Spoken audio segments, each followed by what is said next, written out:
O sujeito sentado agora ao seu lado no metrô cheirou para acordar hoje de manhã. Ou o motorista de ônibus que te leva para casa porque quer fazer hora extra sem sentir dor na cervical. As pessoas mais próximas de você cheiram. Se não é seu pai ou sua mãe, se não é seu irmão, então é seu filho. Se não é seu filho, é seu chefe. Ou a secretária dele, que só cheira aos sábados para se divertir. Se não é seu chefe, é a mulher dele que cheira para ir vivendo. Se não são eles, é o caminhoneiro que faz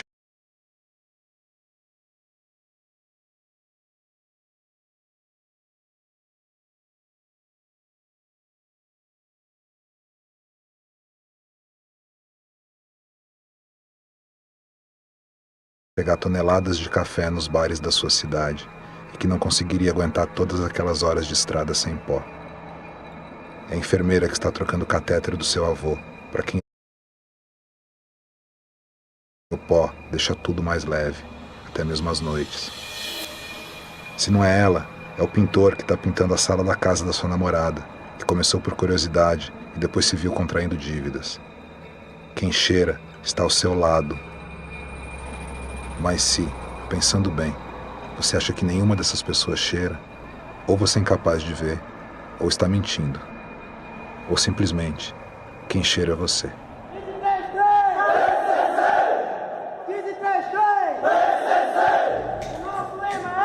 Paz, justiça, liberdade, igualdade, união para todos.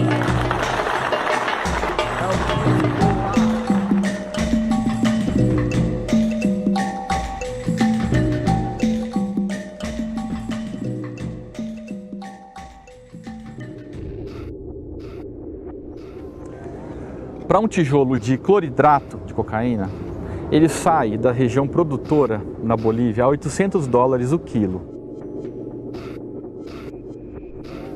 Na fronteira Brasil-Bolívia está a $2.000. Quando ele chega em São Paulo ou Rio de Janeiro, ele chega entre $8 e $12.000 o quilo.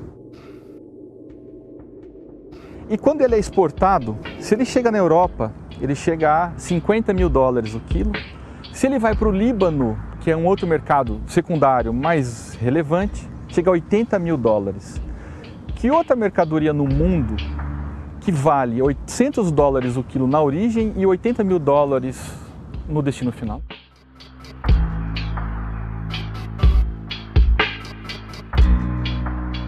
A cocaína é realmente o melhor negócio do mundo. Movimenta milhões e onde tem tanto dinheiro assim, sempre tem gente disposta a matar e a morrer por ele. O Brasil, além de ser o segundo maior mercado consumidor do mundo, tem uma posição geográfica estratégica. Ele está bem no meio, separando os países que produzem cocaína dos narizes da Europa. Essa rota hoje tem um dono, e esse dono é o PCC.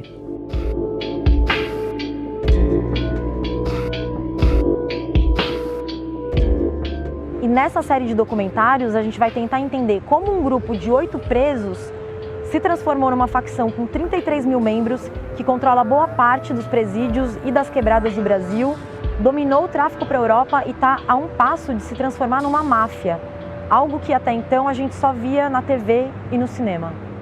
Se Deus é por nós, quem será contra nós?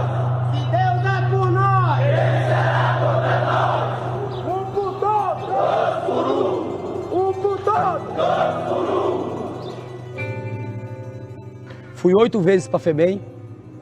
Quando completei 18 anos, fiquei 6 meses na rua e fui para casa de detenção e muitas penitenciárias do estado de São Paulo.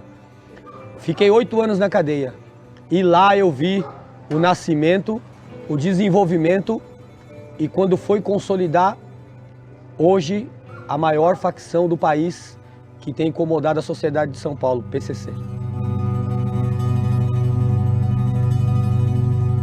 Eu sempre fui assaltante. Eu e meu parceiro Tubarão.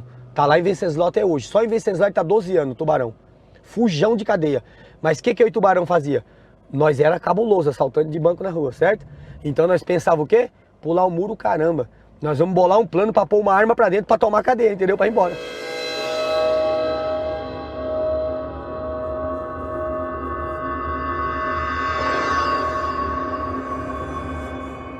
Estive aqui, nesse local onde nós estamos agora, durante muitos anos.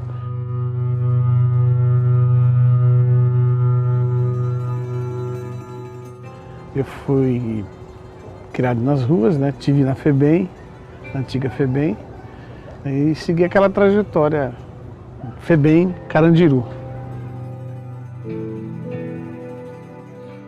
Aqui hoje é o Parque da Juventude e antes funcionava o Carandiru. Exato, aqui era a casa de detenção do Carandiru, né? Era o Porta do Inferno, né?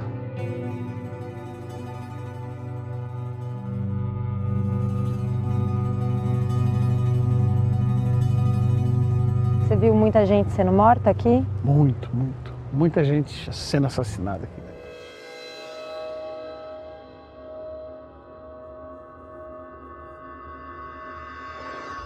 A cadeia antes do PCC era morte todo dia, era crueldade, morte sangrenta. Eu sou um zero na cozinha, viu? Mas sabe cozinhar? Não, nada, não sei nem fritar ovo. E você recebe bem a alcunha de um dos melhores repórteres policiais do Brasil? Eu não sei se eu concordo com isso. Mas a gente pode dizer que você foi o primeiro repórter a falar sobre o PCC? Sem dúvida, com certeza, isso sim. Como isso aconteceu? Fazendo várias reportagens na casa de detenção, que era um período muito turbulento. Eu conheci algumas mulheres de preso e como fonte jornalisticamente, e aí eu fui descobrindo que no sistema prisional ele estava bem organizado, um movimento. E dá para dizer que você viu o nascimento de facções aqui dentro como o PCC? Bom, com certeza. Aqui era a Serpente Negra que dominava, né, antes. O PCC é filho da Serpente, né?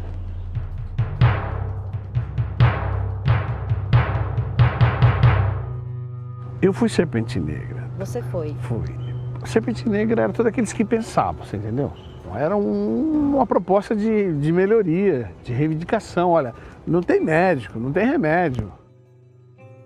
Porque o Estado não cumpria o papel dele, era o primeiro a descumprir a lei de execução penal.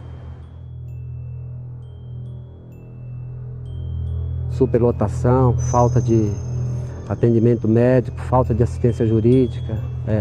Tudo isso fortaleceu o crime organizado, que surgiu como um movimento para lutar contra os maus tratos. O massacre do Carandiru foi o estopim disso tudo.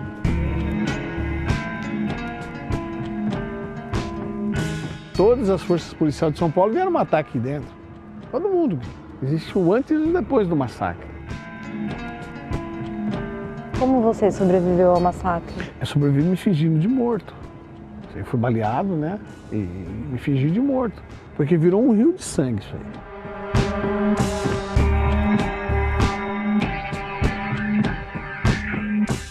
Só essa ideia de você lutar contra o massacre, os presos já conseguiram ganhar a simpatia de toda a massa carcerária. Então por isso que após o massacre, as coisas começaram a mudar, né?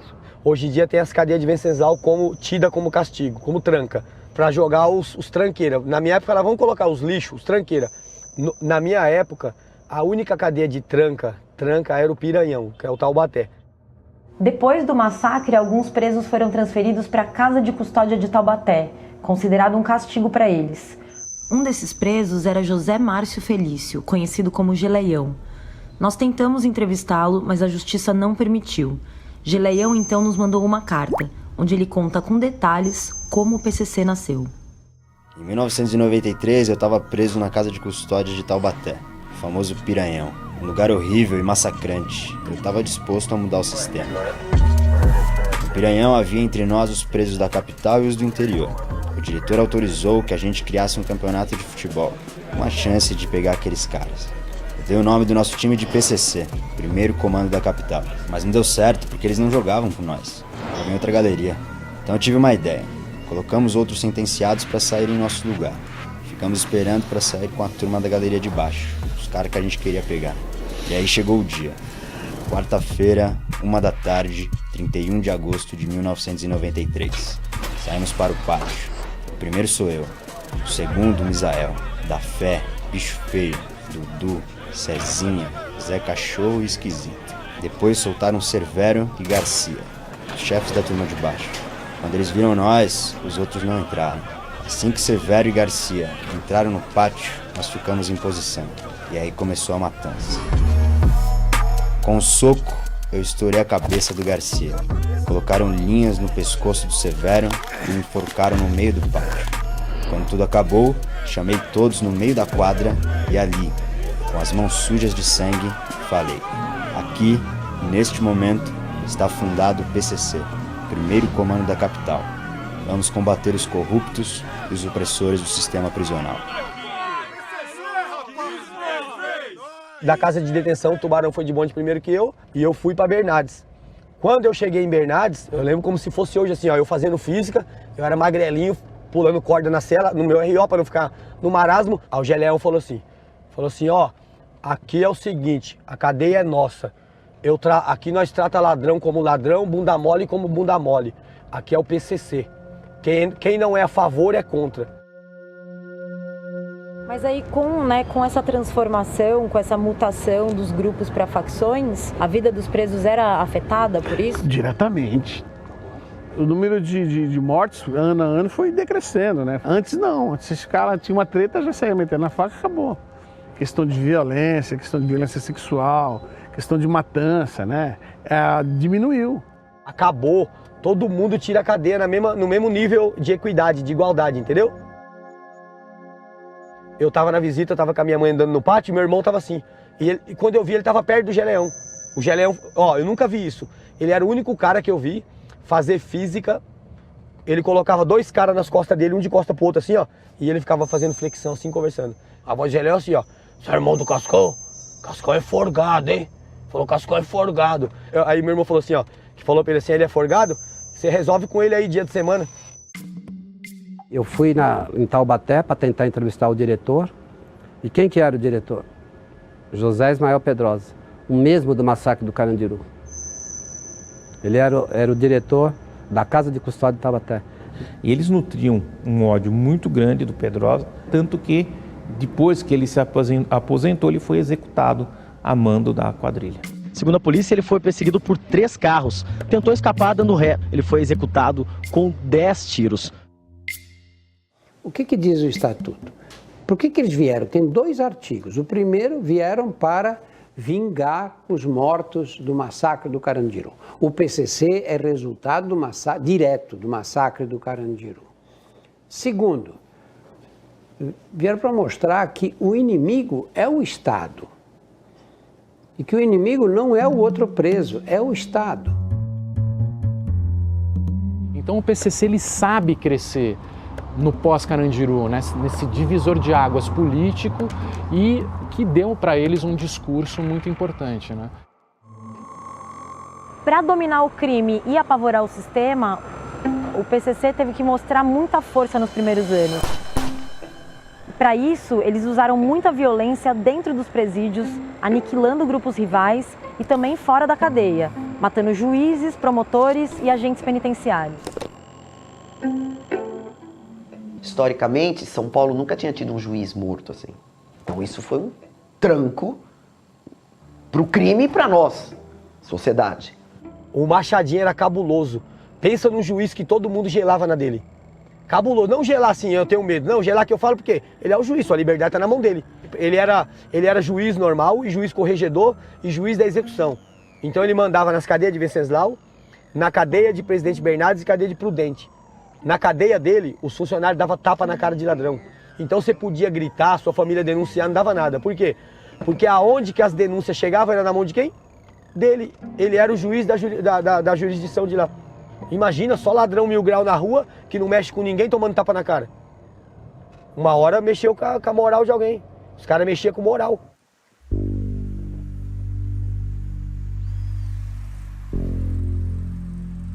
Então, na medida em que mata, por exemplo, um juiz de direito, Machado Dias, todo o Poder Judiciário, o Ministério Público ficou amedrontado com essa morte. Desde 2006 eu atuo especificamente à frente de núcleo de combate ao crime organizado, ao GAECO, aqui de Presidente Prudente.